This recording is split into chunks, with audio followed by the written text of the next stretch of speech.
하나님이 여러분의 마음과 삶을 다스리고 계시는 역사가 여러분들 있기를 예수의 이름으로 축원합니다. 만왕의 왕 우리 주님께서 여러분들 다스리고 여러분들이 그 삶의 주님의 지배 아래 있다는 것은 진짜 행복입니다. 나의 마음과 생각과 삶이 주님이 지배하시느냐 아니면 어둠의 권세와 육신의 생각이 지배하느냐에 따라서 우리의 삶은 달라집니다. 하나님께서 우리에게 2025년을 한 해로 주셔가지고 잘 사용하고 또 2026년 한 해를 우리에게 주셨는데 벌써 오늘이 4일째입니다. 이렇게 세월이 빨리 가는데 1월달 지나면 12분의 1 썼다 이러는데 그러다 보면 또 4분의 1, 또 3분의 1 이러다 보면 금방 한 해 가는데 이 세월이 긴 것 같아도 너무나 짧고 요한한 것을 보게 됩니다. 그러나 만왕의 왕 예수 영원한 왕이 우리에게 영원한 삶을 주시려고 오늘 우리를 이 자리로 불러주신 역사가 있는 줄 믿습니다. 이렇게 2026년에는 우리가 지난해에는 오롯이 하나님의 뜻을 섬기는 그리스도인이라는 그런 표를 달았고 거기에서 마태복음 7장 21절의 말씀처럼 나더러 주여 주여 하는 자마다 다 천국에 들어가는 것이 아니라 오직 하나님의 뜻대로 사는 자가 들어간다 이런 얘기를 했습니다. 여전히 미완성이고 여전히 부족하지만 또 그때 표현은 그것도 우리 마음속에 잘 저장하시고 지워버리지 마시고 마음에 잘 저장해서 영원히 간직하면 복이 될 줄 믿습니다. 그리고 우리가 새해에는 우리 표를 한번 다 같이 해볼까요? 시작. 언제든지 섬기고 누구든지 사랑하라. 굉장히 쉽죠. 굉장히 쉽지 않습니까? 외우기도 아주 쉽습니다.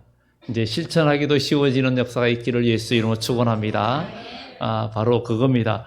기독교의 신앙은 그냥 내가 집에서 혼자 찬양하면서 감정에 젖어가지고 하나님의 사랑 안에 거한다고 내가 은혜 가운데 있는 것이 아닙니다. 기독교는 바로 우리 주님이 이 땅에 오셔서 우리에게 하신 말씀 인자에 온 것은 섬김을 받으려 함이 아니라 도리어 섬기려 하고 자기 생명을 많은 사람의 대속물로 주려 함이라 그랬어요.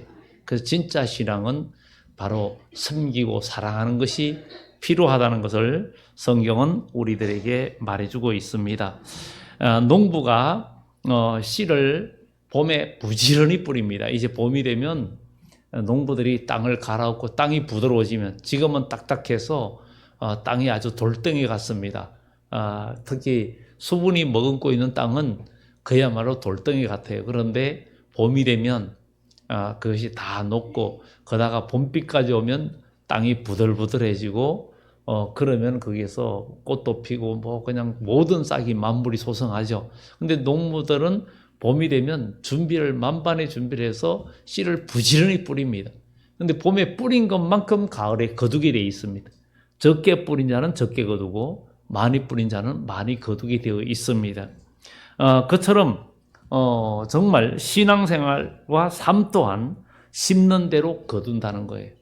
그러니까 심은 대로 거두는 법칙이 세상에도 있지만 영적인 세계, 믿음의 세계도 있다는 것을 우린 결코 잊지 말고 농사 짓는 사람이 봄에 많은 씨를 뿌립니다. 그래서 그걸 많이 뿌리는 분을 보고 대농이라 그럽니다. 대농이라 그러는데 옛날에는 곳간에 아주 벼가 가득하면 부자였습니다. 왜냐하면 그 농사가 모든 것의 근본이기 때문에 세상이 어려워지고 먹고 살기 힘들어지고 그 성경의 요한계시록 말한 것처럼 나중에 경제적으로 큰 어려움이 오면 하루 일해서 밀 한 대, 하루 일해서 보리석 대라 그러면 여러분 상상이나 가겠습니까? 지금 여러분들 만 원의 행복 시대는 끝났어요. 만 원 들고 어디 가서 식당에 서 밥 먹으려고 그래도 만 원 가지고 밥 먹기가 어렵습니다. 뭐 김밥이나 먹으면 모를까? 요즘은 어디 가서 먹으면 보통 기본 15,000원씩 뭐 이렇게 하고 그런 옛날에는 15,000원 하면 잘 먹는 식사였는데 요즘은 뭐 국수 하나도 10,000원이 넘는 것들이 많아지는 이런 시대에 우리가 살고 있습니다.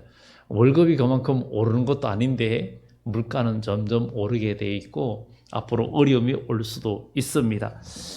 그래서 그런데 우리는 분명히 농부가 부지런히 씨를 뿌릴 때 가을에 많이 거두는 것처럼 안 뿌리면 가을에는 할 일이 없어져요. 가을에 할 일이 없어집니다. 없어지고 열매를 거두는 것도 없어요. 제가 며칠 전에 얘기했지만 지난해 호박을 심는다고 구덩이를 파가지고 호박씨를 심고 그때 비 오는 날 심었어요. 비가 와가지고 마침 내려갔는데 그러다 종이봉지에다가 이 호박씨를 넣고 있다가 젖어가지고 밭에 쏟아가지고 죽기도 그렇고 흥건해서 그냥 장하시는 발로 그냥 막 지근지근 밟았어요. 밟고 막 흩어놨어요. 그랬더니 날씨가 좋아져도 말라도 그게 뿌리를 내려가지고 많이 나가지고 옮겨 심고 그랬더니 거두는 일들이 있었습니다. 하여튼 땅에만 닿아 있고 섞여 모든 게 맞으면은 결국은 싹을 틔우고 열매를 맺는데 이렇게 가을에 거두니까 너무 좋은 거예요. 그 호박이 크고 들고 오는데도 무거워도 행복한 거예요. 그런데 우리도 이거 잠깐인데, 근데 그것도 다시 나가버렸어요. 여전히 다 지나고 나면 그것을 또 호박 다 해서 먹고 나면 아무것도 없어요. 내년에 또 심어야 돼요. 그런데 우리가 뿌리는 영적인 것은 한번 뿌리고 거두는 것은 영원히 우리가 사용하고 영원한 상급이 되고 영원한 복이 되는 축복이 있는 줄 믿습니다.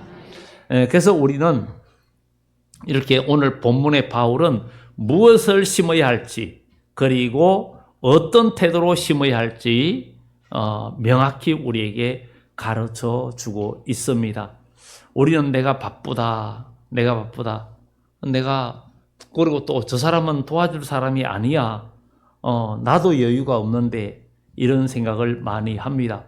믿음이라는 것은 말이 아니라 삶의 방향입니다. 내가 믿음이 있노라고 행함이 없으면 그건 믿음이 아니라는 거예요. 야고보서에 말해요. 바로 믿음은 행함과 함께 일하고 행함은 믿음과 함께 일한다고 말을 합니다. 사랑은 감정이 아니고 선택이며 행동입니다. 그러니까 나는 그 사람을 사랑해 하고 걱정해 주는 것으로 끝나는 것은 진정한 사랑이 아닙니다. 우리가 진짜 선택이며 행동이 따라주는 그런 일이 필요합니다.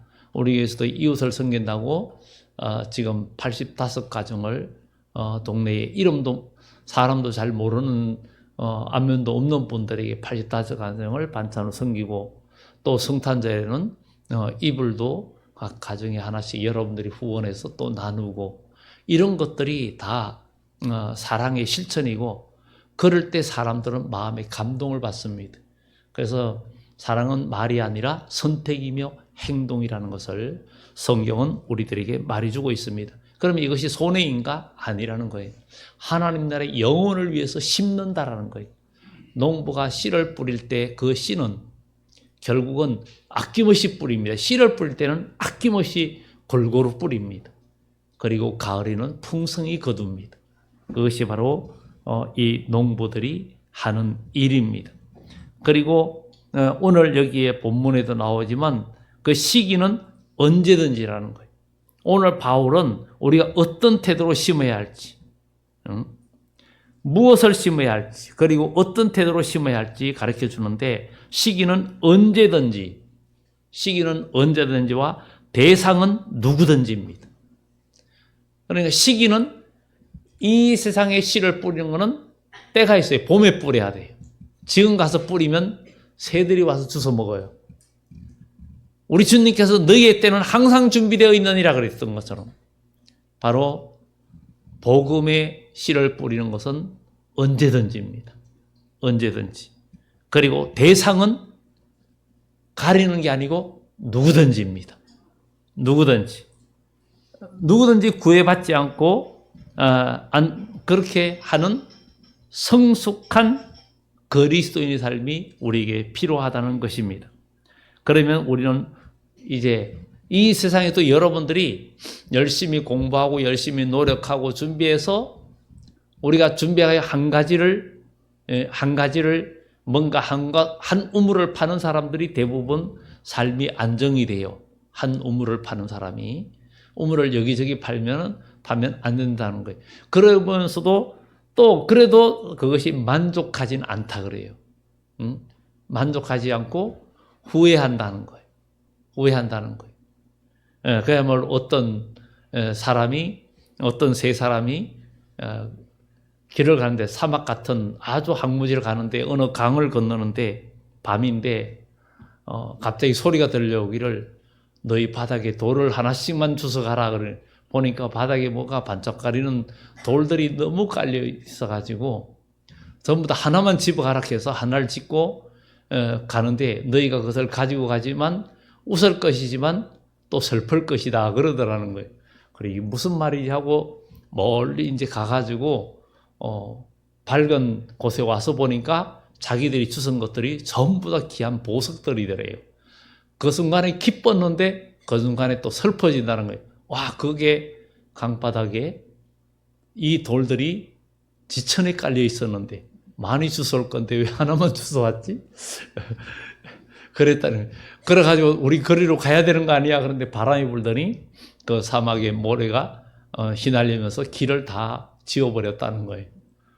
우리 인생이 그와 같다는 거예요. 내가 열심히 뭔가 노력해가지고 보석을 하나 건져가지고 행복했다 해도 나중에 지내고 보면 아무것도 아니라는 거예요. 정말 우리는 오늘 여기에서 이 세상에 있는 것은 잠깐이고 없어지는 것인데 무엇을 해서 심어야 될까? 성령을 위해서 심으라는 거예요. 그래서 6절에서 8절까지가 그런 얘기입니다. 가르침을 하는 자는 말씀을 가르치는 자와 모든 좋은 것을 함께하라. 스스로 속이지 말라. 하나님은 업신여김을 받지 아니하시나니 사람이 무엇으로 심든지 그대로 거두리라. 자기의 육체를 위하여 심는 자는 육체로부터 썩어질 것을 거두고 성령을 위하여 심는 자는 성령으로부터 영생을 거두리라. 그러니까 우리는 성령을 위하여 심어야 된다는 거예요. 성령을 위하여 심어야 된다. 우리 2026년에는 이제 성령을 위하여 심는, 왜 성령을 위해서 심으라 그러죠? 성령의 열매가 9가지 있잖아요. 성령의 열매가 9가지 있잖아요. 사랑과 희락과 화평과 오래 참음과 자비와 양선과 충성과 온유와 절제니, 이렇게 9가지 열매. 성령을 위해서 심으면 이 열매를 맺어진다는 거예요. 그래서 성령을 위하여 심어라. 여기는 심는 이의 마음가짐이 굉장히 중요하다는 거예요. 그래서 섬김은 신앙의 열매를 맺게 되어 있습니다. 육체를 위해서 심는 자는 어떤 사람입니까? 자기 중심적 사람이고 자기 욕심, 또 보상, 뭔가 인간적인 바람이 있는 거예요. 결과는 다 썩어지는 거예요. 나중에 다 허무하게 되고 없어지는 것입니다. 그러나 성령을 위해서 심는 것은 하나님의 뜻을 구하며 영원한 가치를 위해서 행동하는 거예요. 영원한 가치를 위해서. 여러분, 이 땅에서 먹고 사는 게 전부가 아닙니다. 이 세상의 모든 것은 다 한순간에 이 세상을 떠날 때 다 끝납니다.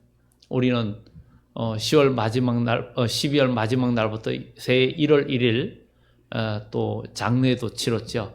우리에게 연로하신 95세 되신 권사님이 하나님의 부름을 받아서 그래서 장례 치렀지만, 정말 이렇게 우리 인생은 또 그분이 열심히 믿음 생활을 하셨고 모두에게 많은 사랑을 베풀었던 권사님이신데, 정말 그가 평소에 하시는 말씀이 항상 하나님 나라의 소망, 그것을 이야기하셨는데, 정말 우리도 이 땅에 살면서 성령을 위하여, 하나님 뜻을 위하여 심는 영원한 가치를 두고 신앙생활을 한다는 것은 굉장히 중요한 일입니다.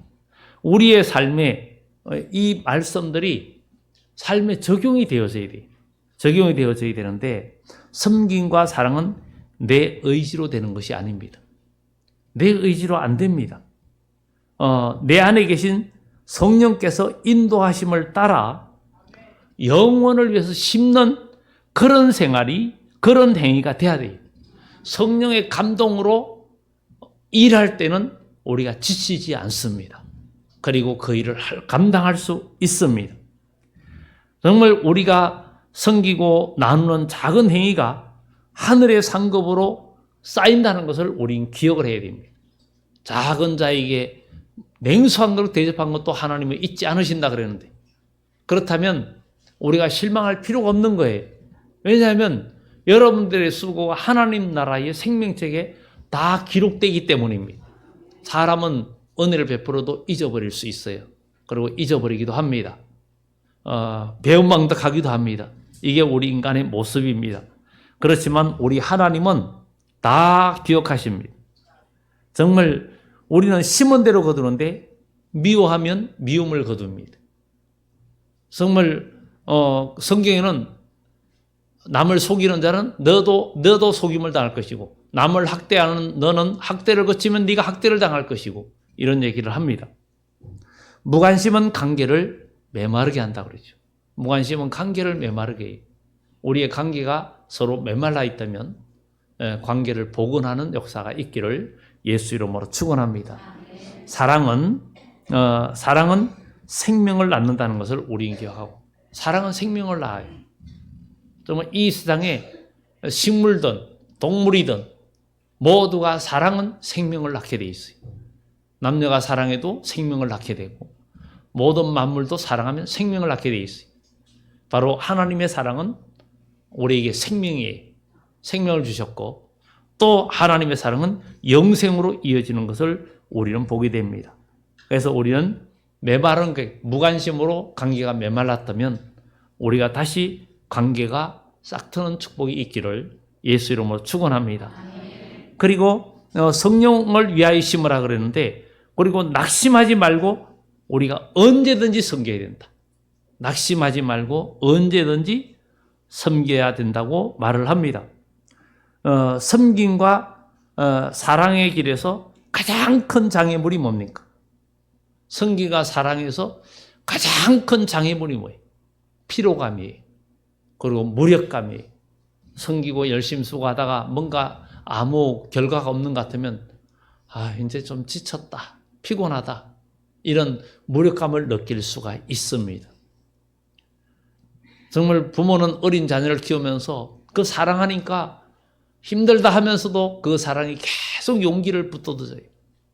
우리는 그리스도의 사랑이 여러분 심령을 계속 자극하고 충전해서 여러분의 사랑이 꺼지지 않는 사랑으로, 식어지지 않는 사랑으로 발전하는 축복이 있기를 예수 이름으로 축원합니다.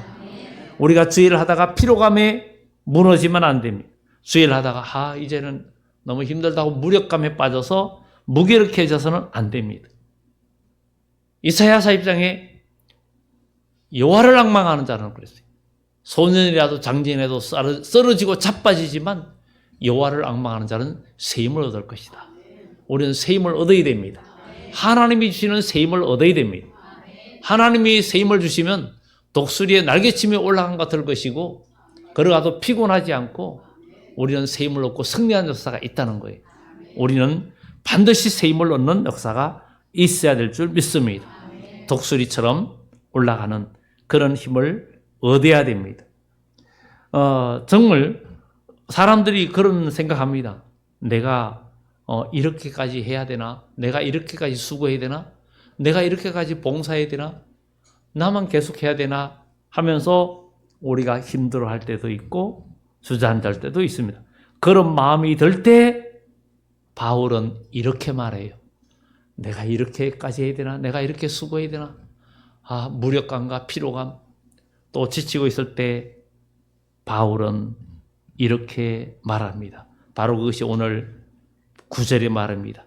우리가 선을 행하되 낙심하지 말지니 포기하지 아니하면 때가 이름에 거두리라. 주일을 하다가 지칠 때가 있죠. 무력감에 빠질 때도 있습니다. 피로감에 빠질 때도 있습니다. 힘들고 지칠 때도 있습니다. 내가 이렇게 꼭 해야 되나?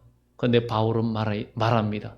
우리가 선을 행하되 낙심하지 말지니 포기하지 아니하면 때가 이름에 거두리라. 이게 하나님의 약속의 말씀입니다. 오늘 이 말씀대로 될 줄 믿어야 될 줄 믿습니다. 작은 씨앗들 이런 것들은 금방 나요. 그런데 큰 씨앗은 늦게 납니다. 늦게 나고 우리 대나무 중에 한 해에 막 순식간에 하루에 막 그냥 며칠 내로 그냥 뭐 10m씩 이렇게 올라가는 그런 대나무 알죠? 뭐 그냥 매일 그냥 눈에 보이도록 자라오는 거. 여러분 죽순놀이 드셔보셨잖아요. 그런데 그것이 가만히 몇 년 동안 가만히 있다 한 번에 솟아오를 때는 순식간에 솟아 올라가잖아요. 우리는 이 땅에서 하나님의 은혜로 계속 말씀과 성령의 능력의 에너지를 여러분 삶에 계속 축적하다 보면 독수리의 날개치며 올라간 같은 소상하는 역사가 반드시 일어날 줄 믿습니다.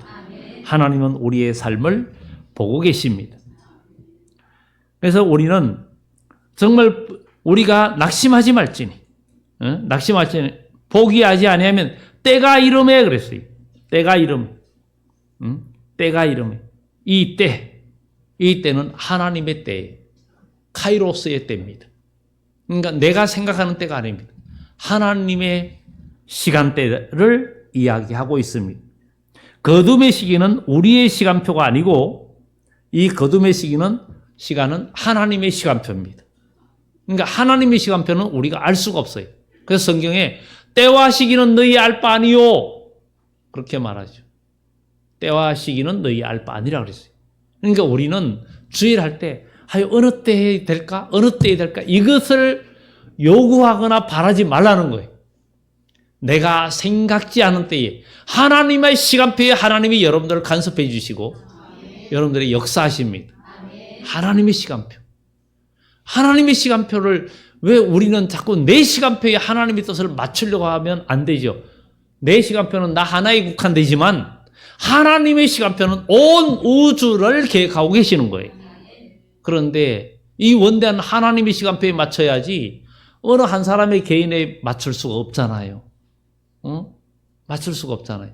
누구 하나에 맞추면 안 되거든요. 안 되거든요. 우리가 그 청년 때 교학교 교사할 때 그때는 참 아이들이 굉장히 많았어요. 아이들이 참 많은 시대였는데 간식을 줄 때 보면 아이스크림, 하드 같은 걸 사러 가면 여러 가지잖아요. 똑같은 게 많지 않으니까 그냥 많이 썰어 담죠. 근데 아이들도 다 선호하는 게 있어요. 선호하는 게 있는데 그때는 전혀 구별하지 않고 줍니다. 이거 그냥 절대 구분 안 하고 그냥 누구든지 그냥 집는 대로서 만약에 그걸 고르려고 그러면 그냥 먹지 말라고 합니다. 못 먹게 합니다. 공평하게. 왜냐하면 따로 개인적으로 있을 때는 원하는 걸 줘도 모두가 있을 때는 공평하게. 그런 방법으로 했어요. 그랬는데 정말 우리 하나님은 여러분들을 향한 계획도 있는데 내 뜻대로는 안 됩니다. 내 뜻대로는 안 돼요. 하나님의 뜻대로. 그래서 우리의 뜻이 하나님 뜻에 맞아야 됩니다. 그러면 하나님은 역사해 주시는데 때가 이름에 그랬어요. 당장 결과가 없어도 당장 아무 일이 없어도 멈추지 마라. 우리는 멈추지 마라. 우리는 결코 멈추면 안 됩니다. 결코 에너지가 떨어지면 안 됩니다. 여러분 하나님 말씀과 성령으로 계속 충전하는 그런 그리스도의 되기를 예수 이름으로 축원합니다.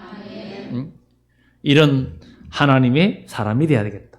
때가 이름에 그 때는 카이로스의 때. 하나님의 시간표. 여러분의 시간표가 아닙니다. 하나님의 시간표예요. 하나님의 시간표. 정말 예수님이 태어날 때 사가랴 엘리사벳 부부도 나이가 매우 많았고 자녀가 없었어요. 그렇지만 그가 제비뽑기를 하고 반차를 따라서 하나님 전에 가서 제사할 때에 주의 천사 가브리엘이 나타났어요. 그때서 그에게 그의 가정에 소망을 줍니다. 너의 가정에 아들이 있을 것이다. 그러나 이 사가랴가 뭐라 그런가? 우리가 나이가 많고 내 아내도 나이가 많고 다 늙었다는 거죠. 그런데 하나님은 말씀은 능치 못함이 없고 결국은 요한이라는 아들이 태어났어요. 이런 것들을 보면서 하나님은 언제든지 하나님의 시간표에 역사를 이루셔요. 그렇기 때문에 우리는 선을 행하되 때가 이를 때까지, 그때는 내 시간표가 아니고 하나님의 시간표. 그리고 어떻게? 언제든지. 그래서 포기하지 않으면 때가 이름에 거두리라 그랬는데, 정말 우리는 언제든지라는 거. 기분 좋을 때만이 아니고 상황이 여유로울 때만 섬기는 것이 아닙니다. 기도 응답이 없는 것 같아도, 막막한 상황 같아도 우리는 포기하지 않고 언제든지, 어려운 상황에도 언제든지, 기쁠 때나 슬플 때나, 그러니까 결혼수리 때 그런 말 많이 했잖아요, 옛날에. 기쁠 때나 슬플 때나 아플 때나 병들 때나, 그럴 때도 남편을 사랑하겠느냐? 옛날에 그런 얘기 많이 했어요. 흰머리가 팥불이 될 때까지 이런 얘기도 많이 했죠. 그러니까 평생이라는 거죠. 우리는 이런 것들을 보면서 정말 하나님의 그 사랑 안에서 언제든지 아무런 응답이 없어도 힘을 다하고 나가는데, 포기하지 아니하면, 이건 약속, 하나님의 약속이 있다는 거예요. 포기하지 않으면 하나님께서 반드시 가장 좋은 때에 가장 풍성하게 거두게 하신다는 거예요. 이것을 믿음으로 기다리는 자가 복이 있는 거예요. 그래서 마태복음 24장에도 주님이 오실 때에 불법이 성하고 사람의 사랑이 식어짐으로 서로 미워하고 잡아주는데, 그러나 끝까지 견디는 자는 구원을 얻으리라. 끝까지 견디는 자. 이게 바로 믿음의 사람은 견디고 인내할 수 있어요. 하나님을 신뢰하는 자. 너희가 잠잠하여야, 또 잠잠하고 나를 신뢰하여야 구원을 얻는다고. 바로 우리는 잠잠히 그분을 신뢰하고 그분을 의지하는 그런 축복의 사람이 되어져야 될 줄 믿습니다. 그리고 마지막으로는 기회 있는 대로. 10절 보면, 그러므로 우리는 기회 있는 대로 모든 이에게, 기회 있는 대로 모든 이에게, 기회 있는 대로 모든 이에게는 뭐예요? 누구든지죠. 누구든지 사랑하라 그러는데, 누구든지. 우리의 사랑은 사랑의 울타리를 넘어야 됩니다. 우리의 사랑의 울타리는 가족, 내 사람, 이 울타리가 다 있잖아요. 저나 여러분들의 이게 없는 사람이 어디 있습니까? 있잖아요. 이 울타리를 넘어서는 사랑이 우리에게 필요하다는 거예요. 그래서 우리도 교회에서 이웃을 섬기는 거예요. 그것은 우리끼리가 아니라 우리의 사랑의 울타리도 중요하지만 우리의 사랑의 울타리를 넘어서는 사랑도 필요하다는 거예요. 이것은 결코 손해가 아니라는 거예요. 여러분들이 수고하고 섬김의 그 뿌림이 손해가 아니고 때가 이르면 거두신다는 거예요. 거둔다는 거예요. 이게 하나님의 역사라는 거예요. 그래서 기회 있는 대로 누구든지 우리의 사랑은 이제 모든 이에게, 첫째 모든 이에게 기회 있는 대로 만나는 모든 사람, 내 마음에 드는 사람만 사랑하는 것은 세상 사람도 다 하는 일이기 때문에 우리는 울타리를 넘는 사람, 그리스도인은 원수까지. 여러분 여수에 가면 애양원이라는 곳에 가면 손양원 목사님 그 교회도 있고 거기에 동이동순의 묘도 있잖아요. 사랑의 원자탄하면 손양원 목사님이라고 그러잖아요. 자기의 두 아들을 잔인하게 죽인 그 청년, 그가 감옥에 있으면서 사형 선고 받은 그를 어떻게든 용서하고 끌어내가지고 자기 양아들 삼은 그 손양원 목사님. 아니 자기 두 아들을 쳐 죽였는데 그 사람을 자기의 양자로 삼아가지고 그래서 그 아들이 또 목사가 되고 이게 가능하냐? 과연 가능할까? 그런데 하나님의 사랑이 붙들리니까 가능해졌다는 거죠. 그래서 사랑의 원자탄하면 손양원 목사님이라고 말할 수 있습니다. 그래서 손양원 목사님은 예수 그리스도의 사랑에 중독된 사람이라고 그렇게 말을 합니다. 우리도 그리스도의 사랑은 원수를 이기고 여러분들을 힘들게 하는 사람에게도 기회가 닿는 대로 언제든지 누구든지 사랑할 수 있는 우리 교회가 된다면 이게 바로 복음입니다. 이게 바로 복음입니다. 내 곁에 있는 사람이 바로 하나님께서 나에게 주신 사랑의 기회입니다. 여러분 곁에 있는 분들이 하나님께서 내게 주신 사랑을 실천한 기회입니다. 옆에 있는 사람들 모두가 사랑의 대상입니다. 옆에 있는 분들을 돌아보시면서 사랑합니다. 사랑은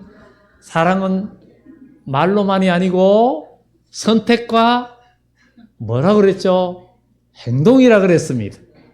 선택과 행동이라 그랬습니다. 거기 없이 말로만. 여러분 나는 신앙생활 열심히 하고 집에서 혼자서 찬양과 기도하고 나는 신령해. 아닙니다. 진짜 신령한 거는 우리가 하나님 말씀을 듣고 나와서 어려움과 고난이 오고 나이가 박해가 있어도 부딪히면서 섬기고 선택과 행동이 있는 것이 이게 신령한 겁니다. 바로 우리 주님께서 그가 하나님의 아들이라도 고난으로 온전하게 되었고 우리를 섬기고 죽기까지 복종하셨고 자기 생명을 내어주셨어요. 그래서 주의 몸된 교회에서 수십 년 동안 계속 여러모로 봉사하는 분들, 구역장으로, 교사로, 여러모로 또 당번 식사나 청소나 수십 년 동안 계속 하는 분들, 하나님은 그것을 잊지 않으십니다.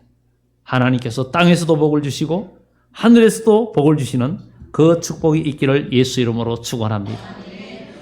그리고 여기에 믿음의 가정들에게 할지니라 그랬어요. 특히 공동체 안에 형제 자매를 더욱 살피는 것이 또 중요하다는 거예요. 우리 교회 안에서 공동체 안에 가까운 이들의 아픔을 외면하지 말고 참된 사랑이 우리 교회에 넘쳐나는 축복이 있기를 예수 이름으로 축원합니다. 이제 말씀을 정리합니다. 기회를 놓치지 않는 삶이 되기를 예수 이름으로 축원합니다. 하나님은 우리에게 늘 항상 기회를 주셨어요. 가장 후회는 할 수 있을 때 안 한 거. 내가 그때 왜 그 기회를 놓쳤을까? 내가 그때 좀 더 열심히 할 걸. 내가 그때 용서할 걸. 내가 그때 마지막에 사람이 죽을 때는 끌끌하다가 죽는다는 거예요. 끌끌하다가 죽는다는 거예요. 여러분, 끌끌하면 안 됩니다. 바울은 디모데후서 4장 2절에 이하에 말하죠. 그 4장에 말하죠. 내가 선한 싸움을 싸우고 달려갈 길을 마치고 믿음을 지켰으니 그는 후회하는 삶이 아니라 바로 믿음을 지켰다. 달려갈 길을 마치고 선한 싸움을 싸우고 믿음을 지켰으니 이제후로는 나를 위하여 의의 멸류관이 예비되었다. 여러분, 이 세상은 잠깐이라는 사실을 사람들은 알면서도 계속 내일이 있다 생각합니다. 계속 내일이 있다고 생각해요. 아까 돌아가신 권사님 얘기했지만 그분이 71살 되실 때에 우리 세동산 교회에 나오셨어요. 근데 돌아가신 횟수가 지금 95세에 돌아가셨잖아요. 금방 세월이 가는 거예요. 그런 것들을 우리가 보면서 이 짧은 시간을 우리가 바로 세워나갈 수 있는 여러분들 되기를 바랍니다. 바로 그래서 우리는 기회 있는 대로 라는 말씀을 우리가 기억해야 됩니다. 기회 있는 대로라는 것은 주어진 시간이 영원하지 않다는 얘기예요. 그리고 하나님의 나라는 머리로 계산기로 두드리는 신앙생활이 아닙니다. 절대 하나님의 일은 계산을 하면 안 됩니다. 계산하는 순간에 육신적으로 안드레, 빌립처럼 200데나리온, 300데나리온 여기에 물고기 2마리, 보리떡 5개로 뭘 하겠습니까? 이거밖에 안 됩니다. 하나님의 나라는 눈물로 씨를 뿌리는 나라입니다. 눈물로 씨를 뿌리면 역사가 일어납니다. 울며 씨를 뿌리러 나간 자는 기쁨으로 단을 거두리라 그랬어요. 보상이 넣었다고 낙심하지 말고 상대를 가려가며 인색하지 말아야 됩니다. 교회가 사랑의 공동체가 될 때 세상은 복음을 보게 됩니다. 사랑은 선택입니다. 섬김은 결단입니다. 우리는 무엇을 신고 있는가를 돌아보면서 올 새해에 우리는 언제든지 섬기고 누구든지 사랑하라는 이 말씀이 실천되는 축복이 있기를 예수 이름으로 축원합니다. 기도합니다. 참